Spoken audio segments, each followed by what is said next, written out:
Kemudian al-maudhu'. Apa maudhu'? Pokok bahasan. Kita yang dipelajari, yang akan dibaguskan lafadznya itu apa? Ya, itu kan yang akan dipelajari, dibaguskan lafadznya, dibahas hukum-hukumnya, kemudian dikaji sifat makhrajnya itu lafadz-lafadz apa? Maka pokok bahasan ilmu tajwid, objek materi bahasannya adalah kalamullah. Hanya kalamullah. Berarti kalau kalam manusia dibahas tidak? Tidak. Hanya kalamullah. Bahkan lebih sempit lagi, kalamullah yang memenuhi rukun-rukun qiraah. Kalamullah yang memenuhi rukun-rukun qiraah. Karena ada kalamullah yang riwayahnya dinilai syadz, itu enggak termasuk. Jadi kalamullah yang syadz itu tidak ada kemudian kemestian untuk melafalkannya dengan tahsin tajwid, tidak mesti. Cukup dipelajari saja, dibaca biasa tidak masalah. Tapi kalau mau dibaca sebagaimana yang lain juga tidak apa-apa. Hanya yang ditekankan adalah kalamullah yang memenuhi rukun-rukun qiraah karena berkaitan dengan tilawah. Sehingga dalam pembelajaran tajwid, di sini penting karena banyak yang nanya nih.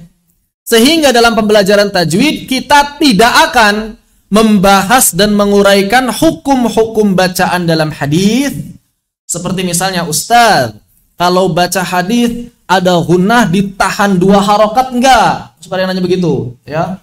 Berarti ketika baca qala Rasulullah sallallahu alaihi wa ala alihi wasallam, innamal a'malu binniyat. Mesti begitu enggak?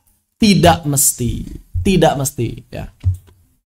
Begitupun dalam azan, biasanya ada orang yang baru belajar tajwid, kemudian tiba-tiba menyalah-nyalahkan muadzin gara-gara apa? Gara-gara mad tabi'i dibaca lebih dari 2 harakat. Allahu Akbar, Allahu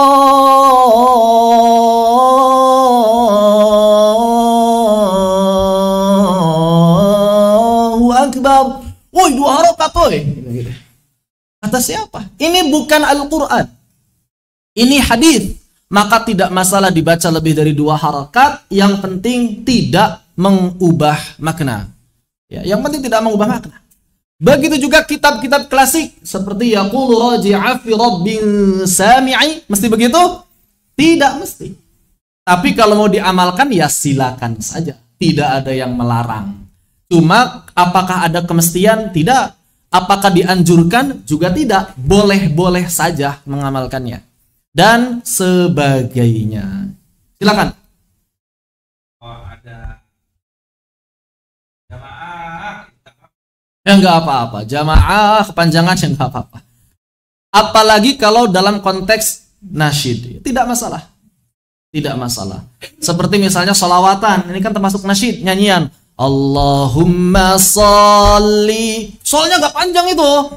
Enggak, ini nasyid selawatan. Allahumma sholli ala sayyidina Muhammad wa ashghilil zalimin bil zalimin. Enggak masalah. Ya, tidak masalah. Karena ini adalah nasyid. Beda lagi aturannya, aturan nasyid itu beda lagi. Aturan nasyid jauh lagi di sana, nanti beda lagi, enggak masalah. Yang penting itu mafhum. Kalau nasyid itu yang penting difahami. Yang penting difahami. Kalau nasyid atau salawatan dan lain sebagainya itu kan masuknya nasyid ya. Bab nasyid, bab nyanyian. Maka di sana aturannya berbeda. Jangankan nyanyian gitu, ngomong biasa saja kan yang penting difahami. Yang penting difahami.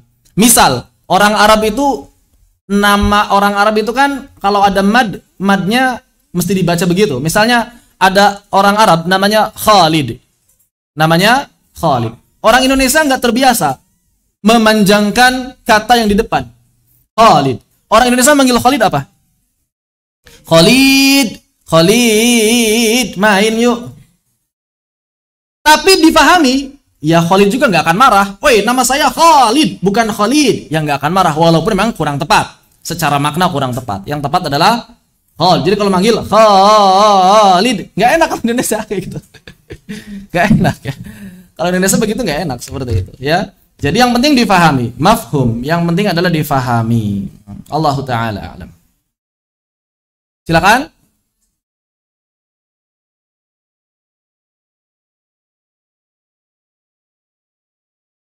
Nah, iya, itu termasuk ya sebetulnya kalau kita lihat makna nanti memang kadang-kadang bisa berubah, kadang-kadang bisa, tapi mafhum kan difahami. Secara adab kepada manusia tidak masalah. Cuma kalau kita ingin menyempurnakan sehingga maknanya tidak berubah sedikit pun, maka biasakanlah yang tepat. Assalamualaikum. Bukan Assalamualaikum. Dipanjangin, kenapa dipanjangin? Maknanya bisa berubah. Bisa berubah kalau memanjang-manjangkan seperti itu, ya. Malah jadi mikum orang Indonesia itu, ya. Mikum kan kalau ngirim WA bocah-bocah alay pasti pasukan tiktokers itu, ya. Mikum katanya. Jadi kalau berbicara makna apakah bisa berubah? Bisa. Tapi apakah difahami? Difahami. Insya Allah kita juga paham. Hanya memang kalau mau menyempurnakan ya bagus, disempurnakan seperti itu. Kalau konteksnya Al-Qur'an tidak boleh berubah sedikit pun, nambah huruf, ngurangin huruf. Itu sudah disebut dengan istilah lahan jali. Itu tidak boleh sama sekali. Kalau sengaja bisa haram. Kalau sengaja bisa haram. Kalau konteks selain Al-Qur'an ya masih ada ruang-ruang yang ma'dzur, dimaafkan. Yang penting mafhum, yang penting difahami. Begitu. Ya, peserta di Zoom silahkan untuk mematikan audionya. Yang tidak memiliki kepentingan untuk berbicara silahkan. Ini banyak khawatir peserta lain terganggu. Baik. Kita lanjutkan. Tajwid juga tidak membahas persoalan variasi bacaan. Misalnya, apakah maliki dibaca maliki? Enggak kita bahas. Kufuan ahad, kufuan ahad juga tidak dibahas. Apakah wadduha bisa dibaca wadduha atau wadduhe? Tidak kita bahas. Ya.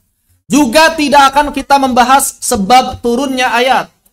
Iqra bismi rabbikal ladzi khalaq. Sebabnya apa? Enggak, itu urusan asbabun nuzul. Tidak akan kita bahas. Begitupun makna tafsir tidak akan kita bahas. Tapi kalau makna secara umum yang berkaitan dengan tajwid, ya mungkin disinggung. Tapi yang berkaitan dengan tafsir nggak akan kita bahas. Maka tidak menutup kemungkinan ada orang yang mahir tajwid tapi nggak paham qiraat, nggak paham asbabun nuzul, nggak paham tafsir. Sangat mungkin. Tidak menutup kemungkinan. Dan itu bukan aib dalam ilmu tajwid. Tapi memang ya kurang sempurna. Karena seluruh cabang ilmu tersebut saling berkaitan satu dengan lainnya. Setidaknya tahu dikit-dikit lah. Setidaknya tahu dikit-dikit. Jadi jangan blank sama sekali. Jangan blank. Santri Karim bil Quran. Jangan ngeblank sama sekali ketika ditanya misalnya qiraat. Seenggaknya dikit-dikit tahu. Ada yang bacaan Ziratal ladzina an'amta alaihum. Kalau zirat pasti alaihum. Ya, seperti itu. Misalnya wadduhi wal laili saja atau saja? Tergantung mau baca riwayat apa. Baca riwayat Khalaf atau riwayat Kisai, maka kadang bisa berbeda. Seperti itu. Ini adalah pokok bahasan ilmu tajwid. Jadi kita fokus pada bagaimana melafalkan kalamullah dengan fasih. Sebatas itu saja. Bagaimana melafalkan kalamullah dengan fasih.